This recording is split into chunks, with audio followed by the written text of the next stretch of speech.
Everything you say can will be used against you. Let's go live on YouTube, see if this computer can do it tonight. Oh, yeah, Jason, if you haven't watched Lagertha's funeral, I put it on my Patreon. You need to watch it. Okay. They went to some pretty extraordinary lengths, and you'll recognize some of it from, and you will too, Anna, from, oh, God damn it. What's the one about the priestly class? Ancient Teutonic priesthood. Yes, to ancient Teutonic priesthood. You'll recognize some of it from that, and then some of it you'll recognize from 13th Warrior. But they left a very important part out that they in 13th Warrior that they did not leave out in this one. So it was a. I was telling Shay I was all fucking teary-eyed, blubbering and shit, but it was good. I'll have to check that out. I don't even have a Patreon or anything yet. It's on YouTube. Just look up Lagertha's Viking funeral or whatever, and it's just 8 minutes long. But it's it will capture your fucking imagination like few things. I mean, it really did with me. What are we going to talk about tonight? I know what we're going to talk about. Frame of mind. What should I call it?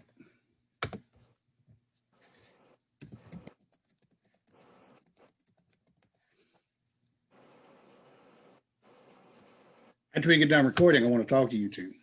Lagertha's funeral or death? Okay. Okay, we are live. Here we are, ready to go, toe to toe with the Titans of Evil. Ready to tackle ready to do the work to keep our naughty nuggets out of the jaded jackal of evil. We're going to talk about the Grimnismol, the Ballad of Grimnir, which is an interesting thing because you literally have Odin giving out some information. I'm going to read this to you. There's some real pertinent ideas that go with this that are essential to our. Okay, we are live. Here we are, ready to go, toe to toe with the Titans of Evil. Son of a bitch! Quit talking to myself.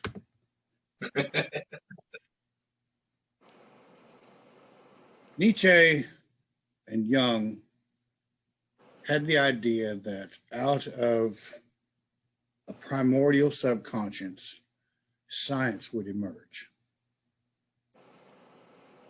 Bachofen and Joseph Campbell had the similar idea that out of the deeper connection to the very vein of the soul, a primordial connection of a higher mythological or spiritual thought would emerge. There's a real interesting dichotomy because Nietzsche and Bachofen were contemporaries. Nietzsche would actually go and spend time with Bachofen. And if you haven't checked out his book on mortuary symbolism, it's very hard to find. Mortuary symbolism and Mother Right and the story of Tanimede, I think is what he, anyway, there's some for sale on Amazon. They're about $47. I highly recommend you do it. He is literally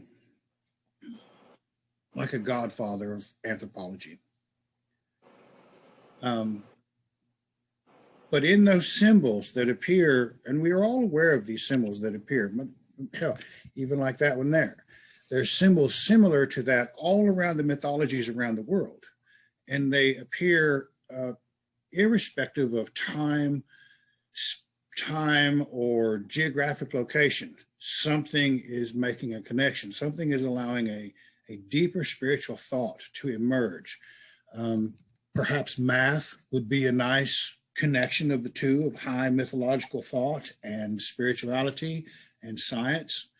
There are all kinds of ideas about numbers and that are fascinating to beyond belief. The number 72, the number of beats of a man's heart divisible by 9, the 9 months of gestation, 9 months of a year of spring and summer and fall before everything dies. There are, 432,000, 4,320,000. There's all kinds of numbers that routinely appear that we can spend a lot of time trying to figure out. Suffice it to say that somewhere within that language itself, we might find a connection. And I think what we do when we're talking about the comparative ideas of a deeper meaning of spirituality emerging from various humans, and the deeper ideas of science emerging from a deeper part of the individual's mindset, and the connection of math with both of them, there's something we've got to consider with regards to that, and it all has to do with our mindset. Now, the secret to understanding that, and I say secret, that may be kind of a heavy term for this, I think we see somewhere along the lines in the Grimnismol.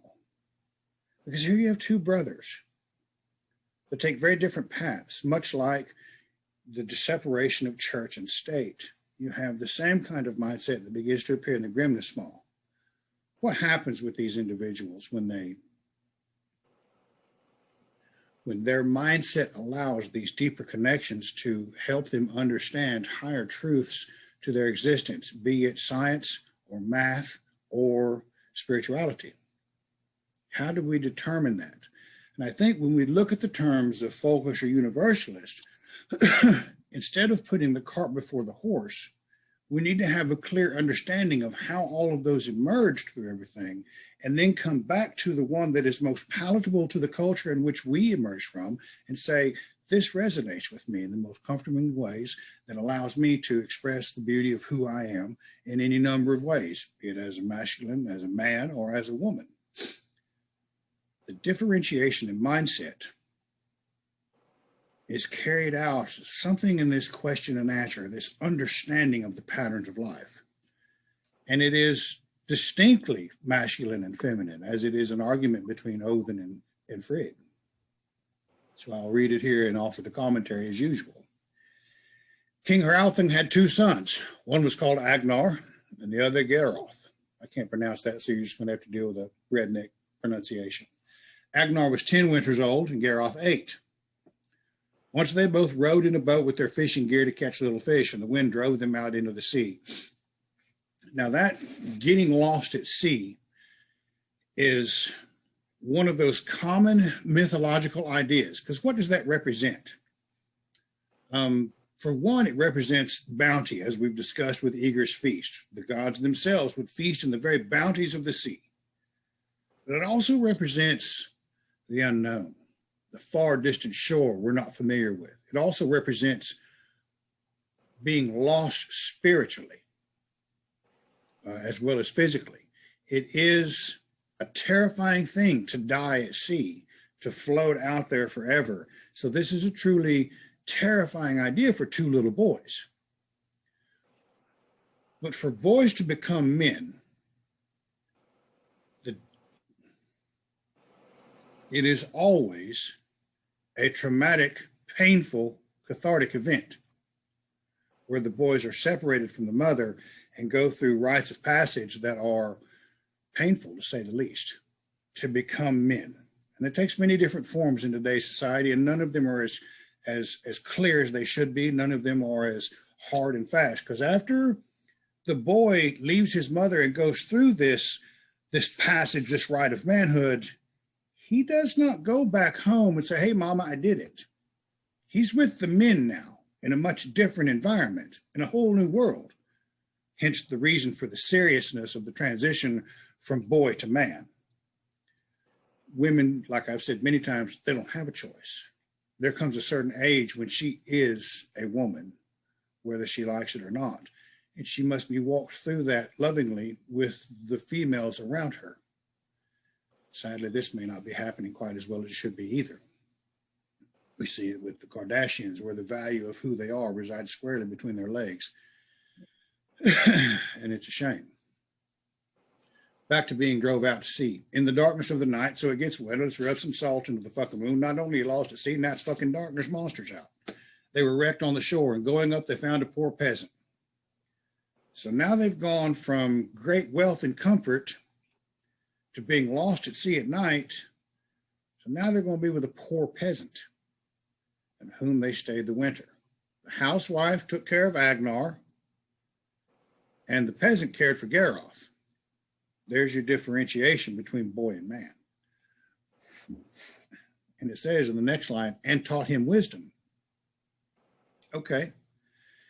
In the spring, the peasant gave him a boat, and when the couple led them to the shore, the peasant spoke secretly to Geroth. They had a fair wind and came to their father's landing place. Geroth was forward in the boat. He leaped up on land, but pushed the boat out and said, "Go thou now where evil may have thee." So, in the absence of the proper guidance of the initiation into masculinity, and in the absence of the separation of the boy from the feminine idea, we have treacherous thoughts that begin to emerge. They are not well-rounded. They are not grounded in the stability of the community in which they live. They are fucking wild cards. And that's kind of a reflection of what we have in today's society. We have boys that never really separate from their mothers. And we have other men that become completely ruthless and hard and are no longer committed to the stability of the society in which they grew up in. So we end up with these radical ideas. They manifest in today's world as the radical right and the radical left. Neither of them represent the balance that creates a society where freedom might be enjoyed.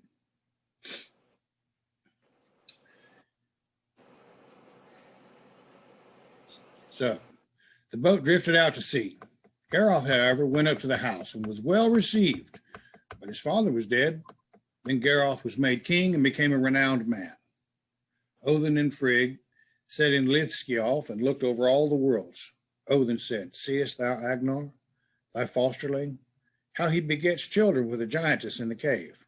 So what did Agnar settle for? Not completely separating from the feminine in his life, not having that delineation. He's with a giantess. He got an ugly woman. I mean, it's just put it like he got him a big old ugly woman that he's having kids with in a cave.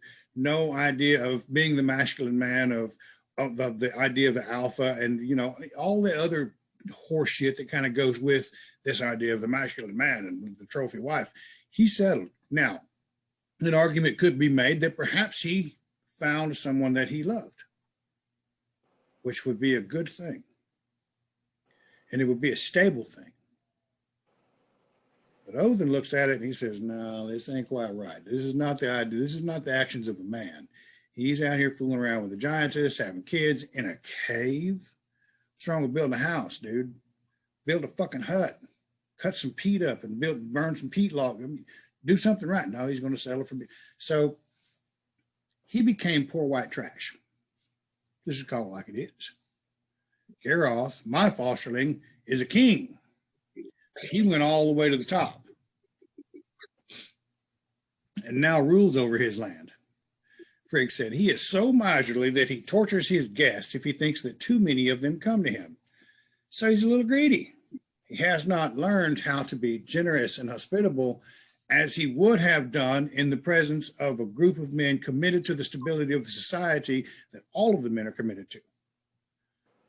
He becomes a greedy little prick." Odin replied that this was the greatest of lies. I can see him now. "Bullshit, you ain't talking about my boy that way." And Odin replied, and they made a wager about the matter. But Frigg sent her maidservant Fulla to Geroth. So there's two rules to live by. Nothing good happens after midnight, and women are powerful creatures. And if you can get that in your fucking thick head, you probably do okay. She bade the king beware lest a magician who has come thither to his land should bewitch him, and told this sign concerning him, that no dog was so fierce as to leap at him. That was a very great slander that King Geroth was not hospitable, because that's the rule of the land. That's the rule of who we are. To be generous and hospitable, to be confident, strong enough men in this world that we're not afraid we're going to lose something by offering something to someone else, that we're not going to be minimized because we helped someone out. Whether or not they're fucking worthy of it is irrelevant. We're confident, strong enough men that we have what it takes to be men in this world, that we have a little share. That's a real important thing that we sometimes seem to miss. But King Geroth knows this. Don't know if he's capable of it, because we're all trying to deceive ourselves as to how we live in this world. A little bit of a lie here, a little bit of a lie there. Honesty and courage are at the top of that list of 9 noble virtues, because unlike King Garroth, we don't have the luxury of being kings. We have to operate within the constraints of the families that we want to love, the people we wish to associate with. That requires hospitality and generosity. But nevertheless, he had them take the man whom the dogs would not attack. He wore a dark blue mantle and called himself Grimnir, but said no more about himself. Though he was questioned, the king had him tortured to make him speak and set him between 2 fires, and he sat there 8 nights. I don't know why jail wouldn't have been so good, but, fuck it, let's put him between 2 fires and have some fun. King Garroth had a son 10 winters old and called Agnar after his father's brother. So his son's name is Agnar. So when you do something that shitty to someone, and we don't really have a way to go around and ask forgiveness, or you kind of got to deal with it. We got to make up for it with real action. We got to go in there and set something right. And it might be taking an ass whooping. It might be, giving till it hurts. It might be doing something but we don't go ask for forgiveness or I'm sorry, it'll be okay. That's just not how it works. King Garroth obviously has not done that. So it remains with him. He names his son Agnar. And sometimes when we don't get the chance, it's just human nature. When we don't get the chance to go do right, we make up for it. Think of the clearest example of this is always how grandparents dote upon their grandchildren, because they probably fucked up quite a bit with their kids. That's just life. You get a grandchild in the mix, whoo, I got a second chance. I'm going to fix this shit. That's just kind of, that's human nature. And this is kind of what's going on here. So this child has known love. This child has known the affection of a mother and a father in a successful home. Agnar went to Grimnir and gave him a full horn to drink from. So this little boy is sitting there looking at this, and he knows this is wrong. And just put him in jail or something. You're going to set him between 2 fires. To torture him. It ain't right. Because a dog wouldn't bark at him? Come on now. Grimnir drank from the horn. The fire had become so near that the mantle burned on Grimnir's back. So he spake. And this is the part where he begins to demonstrate who he is. The fire is getting too close to him. He said, "Holler out there, fire, too fierce by far. Get ye now gone, you flames." So he commanded the flames. The mantle is burnt, though I bear it aloft, and the fire scorches the fur. So, that has all of these connotations of other powerful religious figures taking control of the elements around them to figure out the world they want to live in. This is the simplest kind of idea of it. Get away from me. I don't need that negative thought.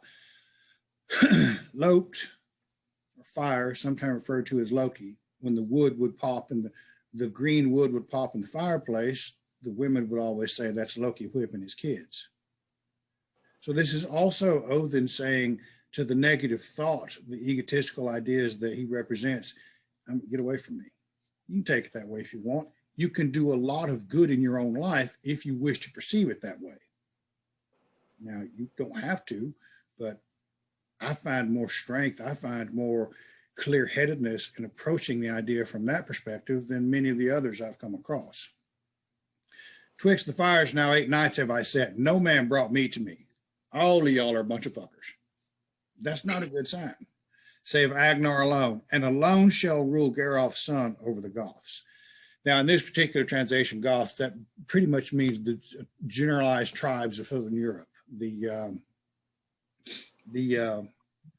the original lines 2 and 4 are both too long for the meter, and thus the true form of the stanza is doubtful.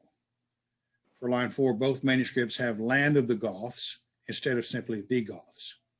The word Goths apparently was applied indiscriminately to any South Germanic people, including the Burgundians, as well as the actual Goths, and thus there's no specific application.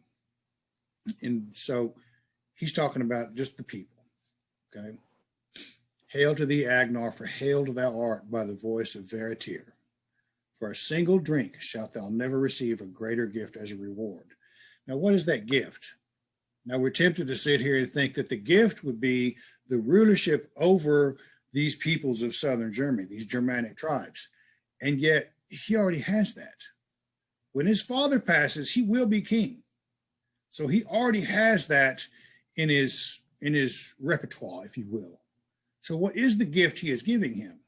The gift he's going to give him is his mythological knowledge. The land is holy that lies hard by the gods and the elves together, and Thor shall ever in Thrudheim dwell till the gods to destruction go. So he's beginning to lay out a map for him. Yedilir call they the place where Ul a hall for himself has set, and Alfheim the gods to Frey once gave as a tooth gift in ancient times. A third home is there, with silver thatched by the hands of the gracious gods. Valaskjalf it is, in days of old, set by a god for himself. Now that Valaskjalf means shelf of the slain, Odin's home, in which his watchtower Hliskjalf. So there was one author, one scholar, Gering identifies this with Valhall as there is no mention in stanza 8. He believes stanza 6 to be an interpolation.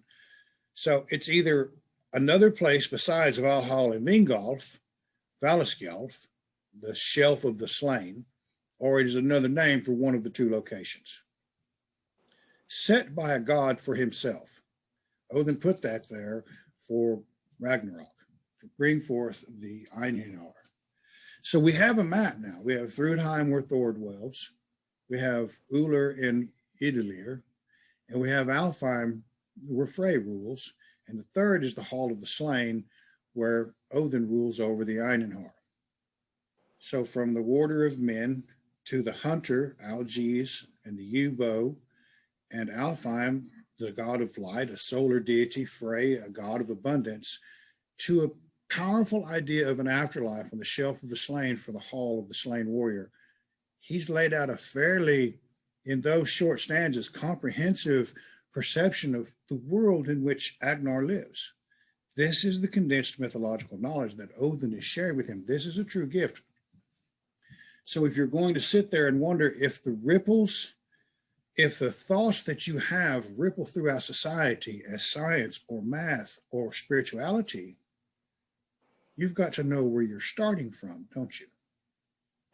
You've got to understand where you are before you begin to create huge tidal waves of impressive nature like myself. Actually, that's because if there was somebody that screwed it up in the beginning, it has got to be me. So now let's continue on with what he's talking about.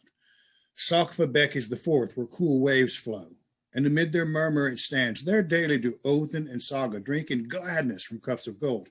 This is your thought process. The high, powerful spirituality and deity of Odin himself, the great sky god, the god of the tempest and the fury and the battle frenzy, but also of artists and poets.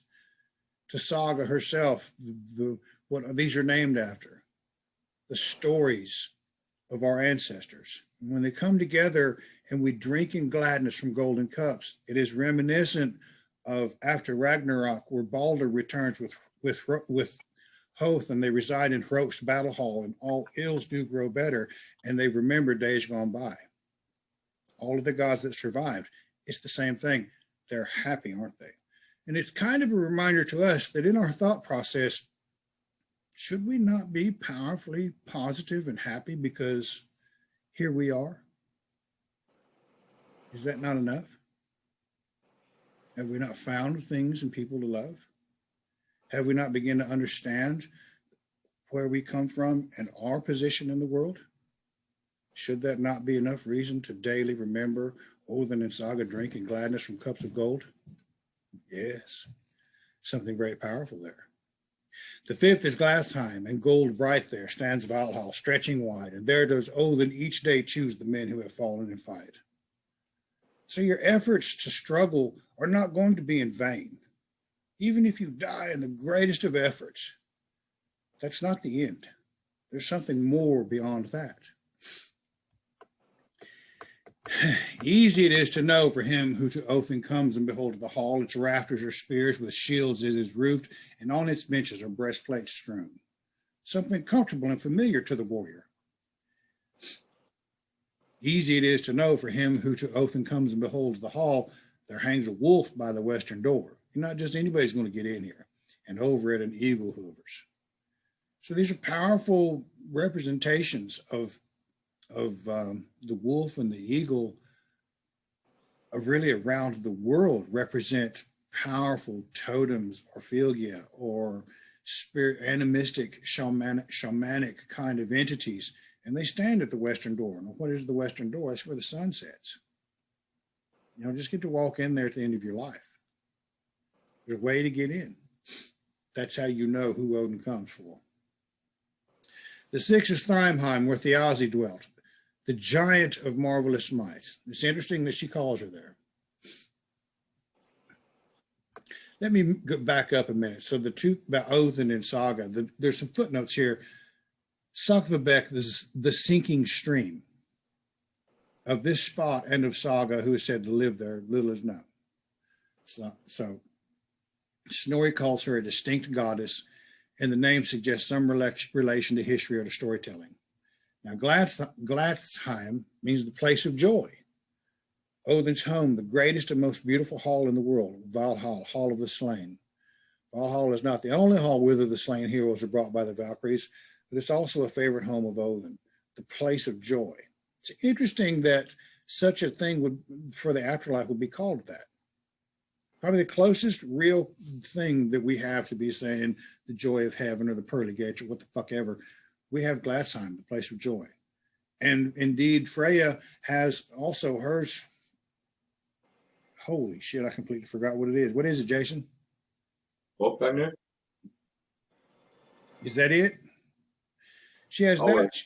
She has that. And she also has. Bingo. Okay, yeah, right. And she also has the Hill of Healing for women. So when you look at the at the end of the tale, when we're talking about shit. Anyway, she has a place for men as well as a place for women, the Hill of Healing, and that was in. I wrote the book about it on The Courage to Love, the study of that. Anyway, so it's for more than just men. There's also an opportunity for women, and Freya represents that very powerfully in her Hill of Healing and her ability to love and the things she's done. But the giant, six is Thrymheim, where Thiazi dwelt, the giant of marvelous might. Now Skathvi abides, the god's fair bride, in the home that her father had. Now, the giant of marvelous might is an interesting term for someone that so many people hold in high regard. It's a clear indication of an individual. The giant of marvelous might. Well, in fact, it was so marvelous that she was granted several gifts. Her father's eyes or stars. She has her father's castle. She got to laugh at Loki. And she got to pick a husband. And I've used the analogy many times. Even women today will pick a mate based on one aspect of their being. She picked the one who had the prettiest feet, thinking, surely this must be Balder. Obviously, Balder's got some hooves because she didn't pick him, but Bjord does. All that soft sand beach boy bullshit. He had real pretty feet. She picked him. And it just, so she is an individual who, through her grief and her ability to really confront the divine as to why this kind of pain was in her life, and to come out on top, understanding the gifts that she had been given and the opportunities that she'd been given, she became something more as well. It's like that with much of life. When girls are picking a dude based on his wallet or some other fucking idea, it's going to go bad for him. But Skathi is that example of how to overcome that. So now he's showing Agnar the ideas of a positive afterlife, but he's also showing him, this giant of marvelous might, how to grow, how to deal with the struggle. The seventh is Breakbulk. Balder has there a dwelling for him, dwelling set. In the land I know that lies so fair, and from evil fate is free. This is the son of Odin and Frigg, Balder and Nanna. And he has this beautiful hall that is free from evil. There's a whole world of mythology that surrounds the idea of Balder and Nanna and their journey.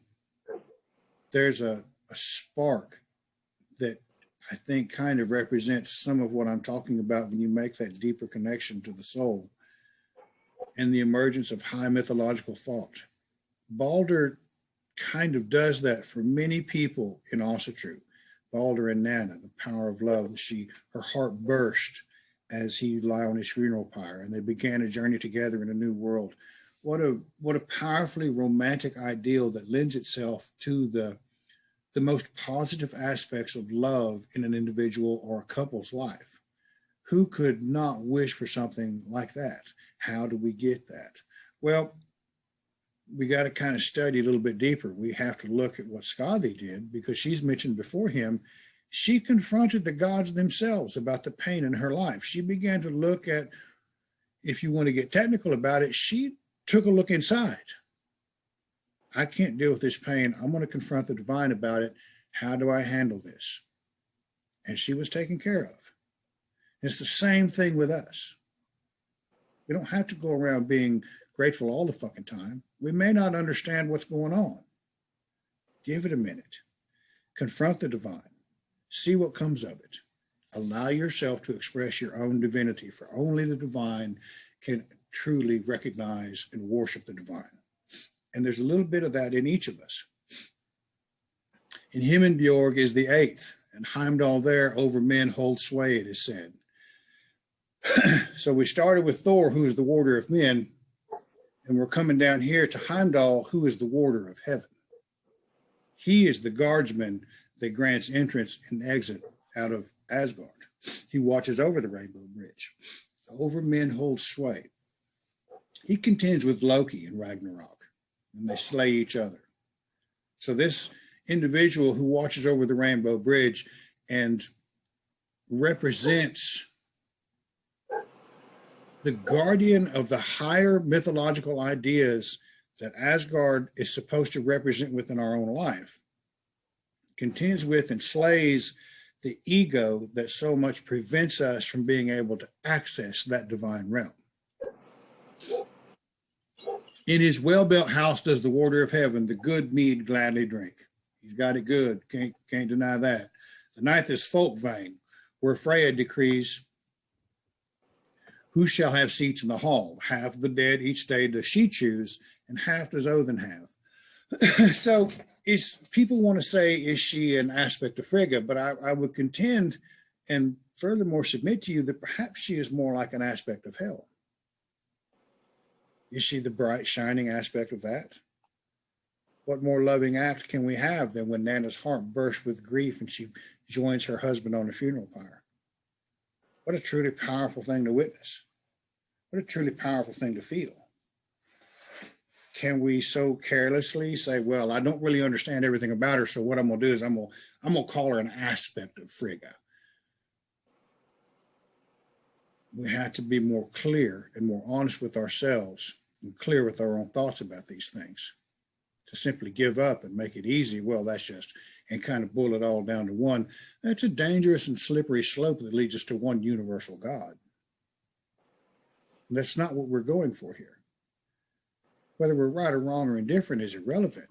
What we're looking for here are ideas that may separate in our mind to give us a clear and powerful path where to create a land where the fewest evil resides in our own lives.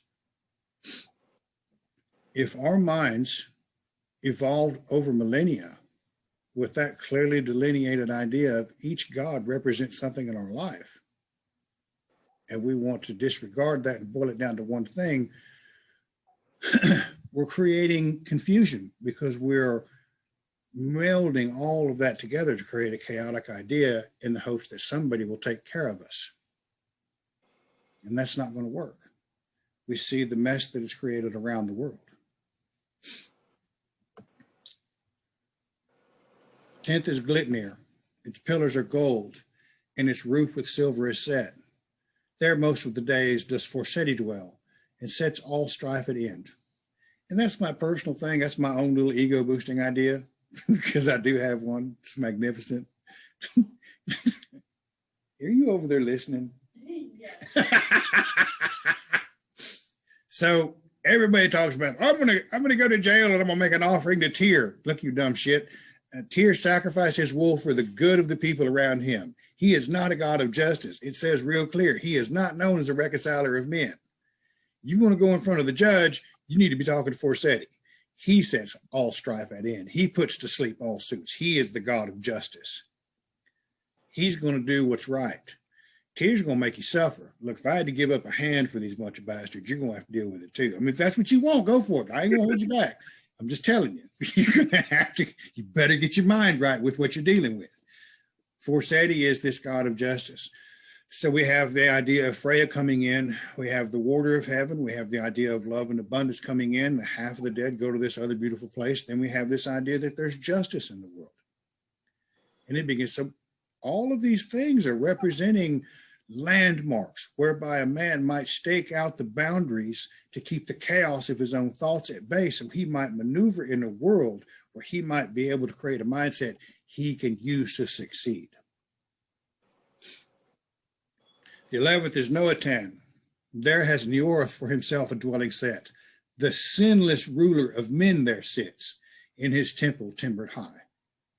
Niorth is an amazing deity, a Vanic deity. He is the father of Frey and Frey. He is literally the father of the abundance of the world.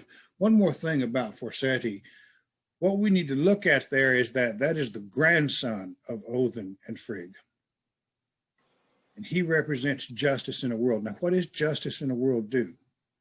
It allows men to operate in a society where they might be free and follow their own spiritual path. This is a very important concept. It's something we have drifted away from as we have been expecting somebody else to take care of it for us. One nation under God and all that bullshit. Should have been saying Forseti, blah, blah, blah. Forseti was an influence to Thomas Jefferson when he wrote the Declaration of Independence and the Bill of Rights. The Anglo-Saxon chieftains of old were very influential in Thomas Jefferson during his days at Oxford before he came back and wrote the Declaration of Independence. Those ideas of freedom and of the individual freedom of a man, life, liberty, and the pursuit of happiness, those came from our ancestors, not from the Roman fucking Republic or the Greeks, from our ancestors. And they found their way into our Declaration of Independence, Constitution and Bill of Rights written by Thomas Jefferson. Something we should always remember. Forseti has a hand in that. We have an obligation as members of this society to stand up and do right so we might represent some of the best of what he offers here in a framework that we might work in. Now, Niorth, this is the father of Frey and Freya, literally the father of the twins that represent abundance and a masculine and feminist energy across the globe, across our people, across all spiritual mindsets, right? Frey and Forseti, love and abundance. They both ride a boar. The boar is foundational in the ability for men to begin planting and cultivating, watching them root up the ground and watching things grow out of it later on. Who knows how old that idea was, but you have to remember that it wasn't so long ago that people didn't understand that if you have sex with somebody, that the baby's going to come out. At that time, Freya's invocation to provide abundance resulted in new life and love. So there's something we need to tap into very primally about what Njord really offers. It says he controls fire and water. That means he is every bit as powerful as Odin. Odin is the grandson, much as Forseti is a grandson. So it builds all on itself. I'll probably get into it. I'll probably write a book about it. It'd be good. Filled with can't say growing trees, and high standing grass is Vithar's land.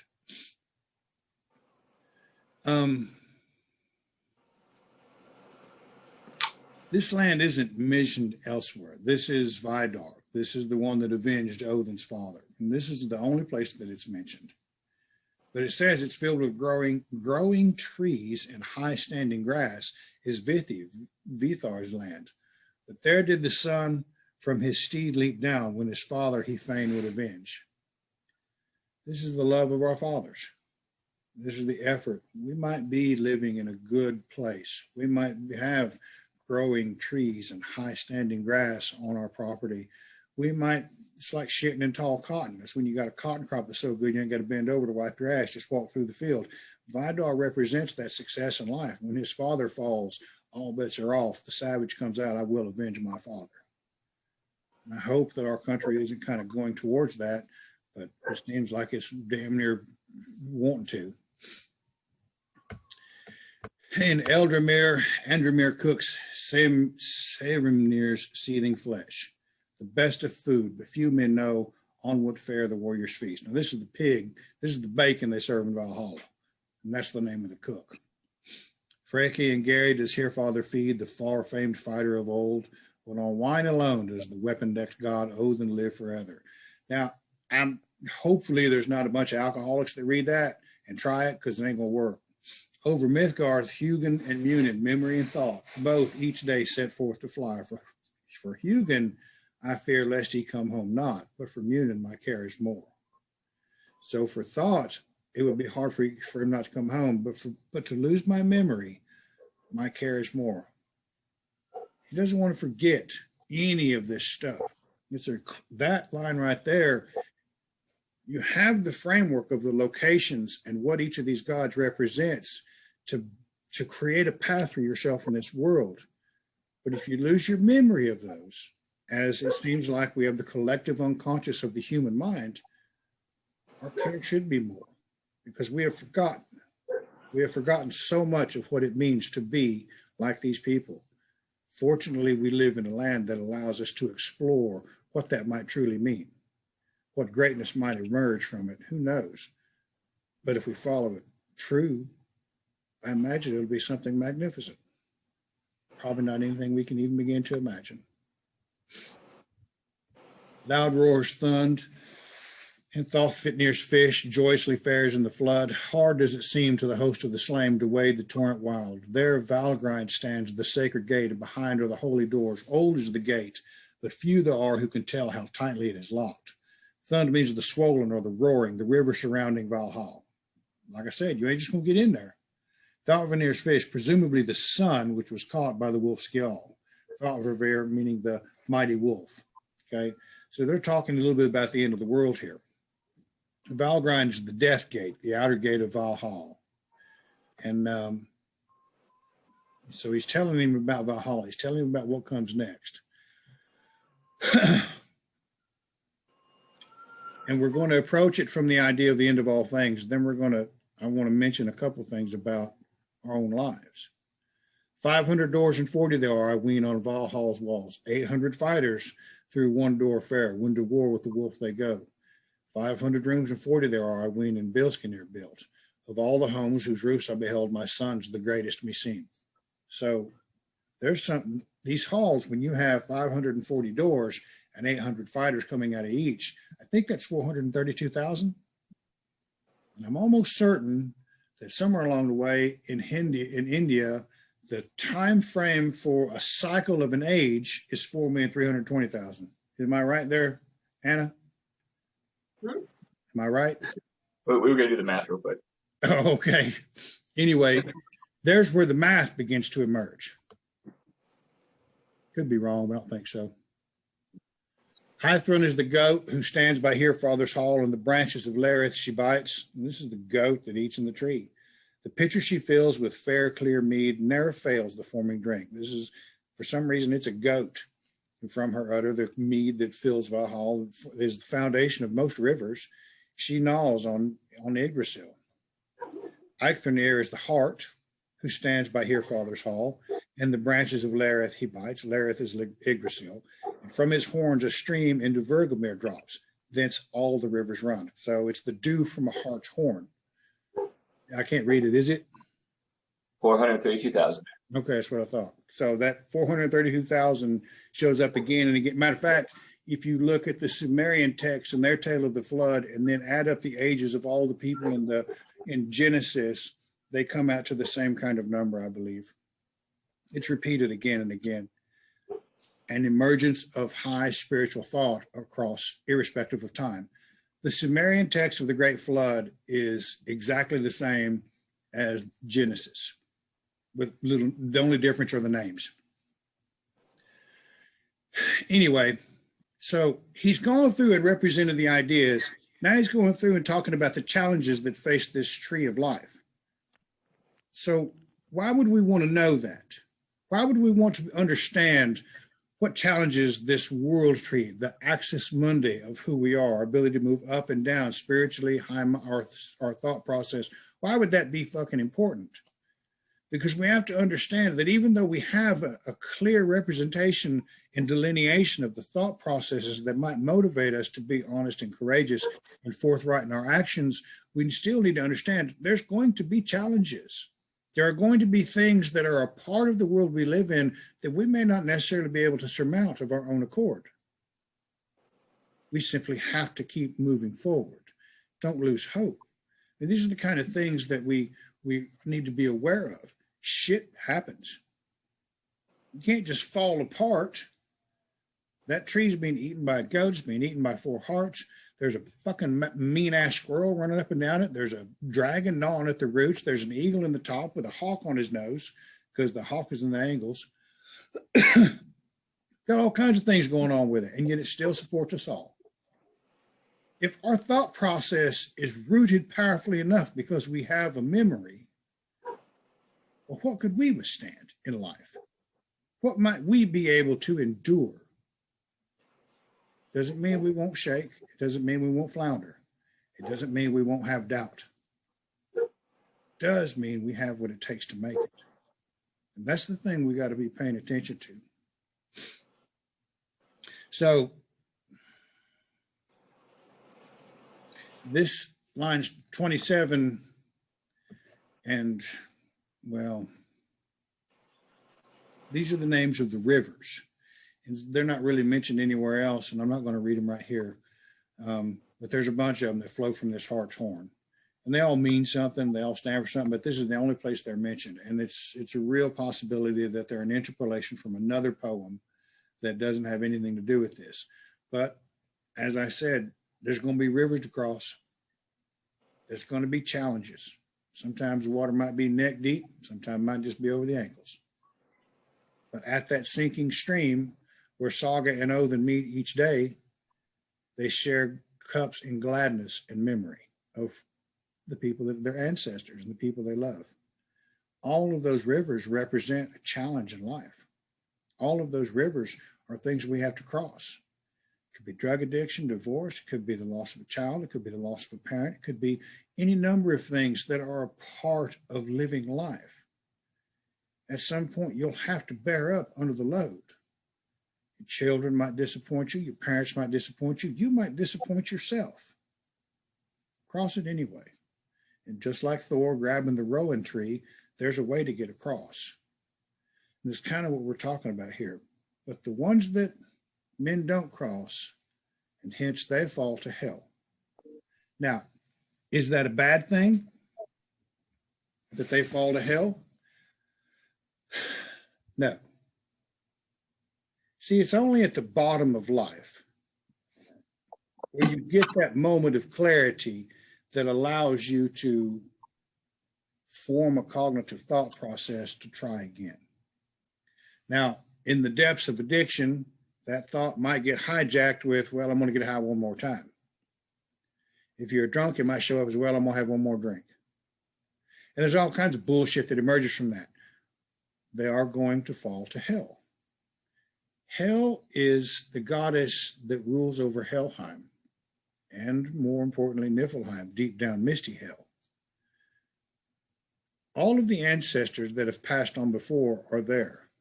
So she has access to the entire body of knowledge of all of these people who have lived life, all of their mistakes, all of their victories, all of their successes, loves, failures. How else should we best learn than through pain? It seems to be how we're conditioned to do it, to hurt, to understand what it means to love. This is one of those duality kind of things, but it's not a bad thing to go down. It's not a bad thing to fail. You're going to learn some of your greatest lessons at the bottom. It's a fucking sin not to get up. With everything we've been given, with all of the information, the mythological information we've just been given from Odin, it's bad not to get up one more time and try it again, no matter how badly it sucks. Try one more time.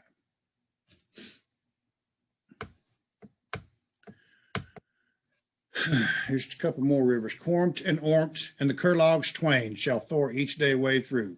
Thor's such a big dude, he can't just walk across the Rainbow Bridge. He's got to wade 4 rivers to get to the court where the gods hold council. When dooms to give, he forth shall go to the ash tree Yggdrasil, for heaven's bridge burns all in flame, and the sacred waters seethe. Glath and Giller, Glare and Skithbrenir, Silfentop and Sinir, Gisel and Falhofnir, Goltop and Lefedi. On these steeds the gods shall go, when dooms to give each day they ride. So those are the names of the horses the gods ride. And it's important to remember them too, because if you can understand how these clearly delineated ideas arrive at your doorstep on what the name might bring to you, that kind of is important. So Giller means golden, Glear is shining, Skithbrenir is swift going, Silvertop is silver topped, Sinir is sinewy, Gisel kind of suggests it means gleaming. Falhofnir is hollow hoofed. Goldtop is gold topped. This horse belonged to Heimdall. And it is noteworthy that gold was one of the attributes of Heimdall's belonging because his teeth were of gold. He was also called Gold Tooth. Letfedi means light feet. Odin's 8-footed horse, Sleipnir, is not mentioned in the list. So all these gods and the ideas they represent and how they show up and appear in our lives and blah, blah, blah, blah, blah, they all ride a horse. This is Ehwaz. This is the teamwork. And when the third all-powerful female Jotun, the horse thief, Hrothiof, entered Asgard's golden age, she interrupted the ability of these divine beings to work and travel about on these very steeds. And this is what Odin was trying to get rid of when he burned Golveg, the lover of gold, and Hyth, the bewitcher of men's minds. A horse thief is a terrible thing in a golden age when all these gods are committed to riding these fine steeds to go about the world on their various errands, such as the warder of men and the warder of heaven and the progenitors of abundance and love. A horse thief would be a very dangerous thing to have in your city, wouldn't it? I'd probably try to get rid of her too.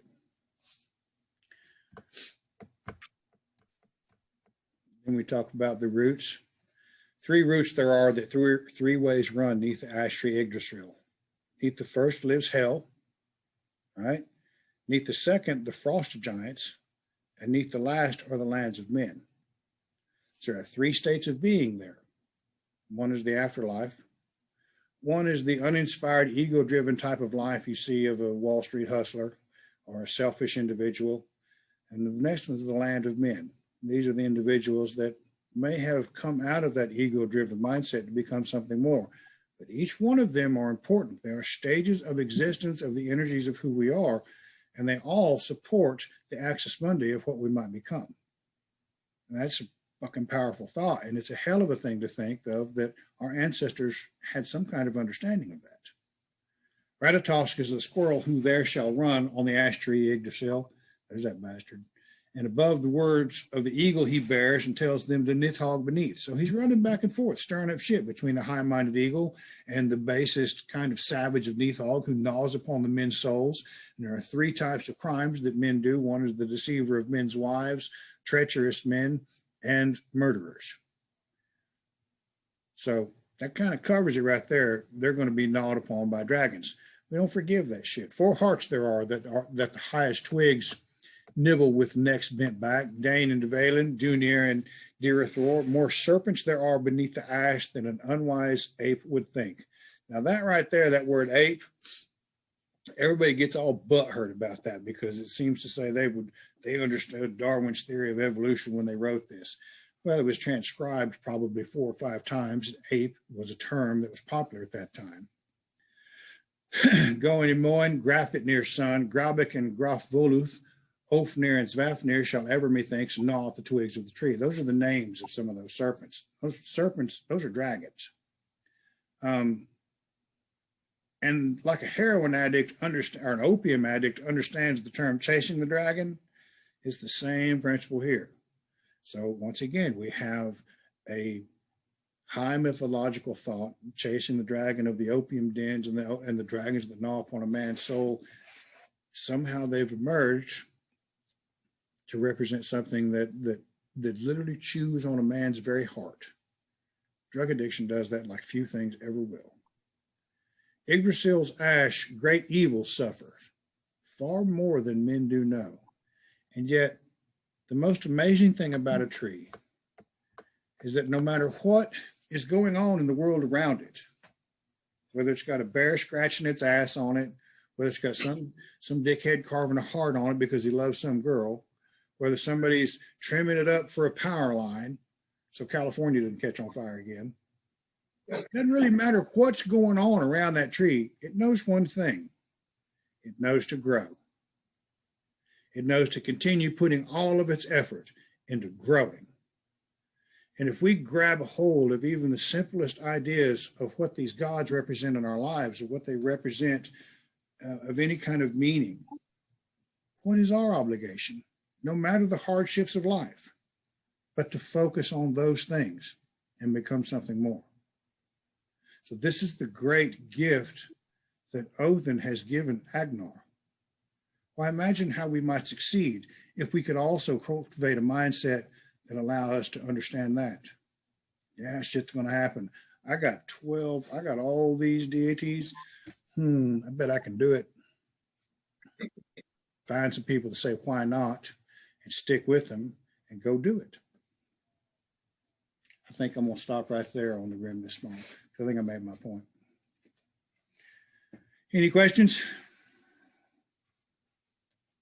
Well, it's 9 o'clock. Tomorrow I got to start a new job. I'm going to go in there and grab it by the nose and whip its ass. Fucking early in the morning, fucking people. All right. If anybody didn't have it, I'd be happy to answer any questions. I was glad to see everybody. If not, good to see you too, man. Better. Thanks, Brian. Thank you, Renee. Where's the spice, honey? California is still dragging their damn heels. They better get it here next week. Keep trying, babe. Keep trying. Thank you. Okay. With that in mind, it's 2021. Let's go out there and see if we can use that to be what we're supposed to become. Because I got to tell you, looking at the world today, they need us. They need us firing on all cylinders. I bring it, but it's true. All right, guys. I appreciate everyone y'all joining in today. Have a wonderful Monday. Thank you. You too, Brian. You too, Brian. All right, we'll see you guys around. Bye-bye. Bye.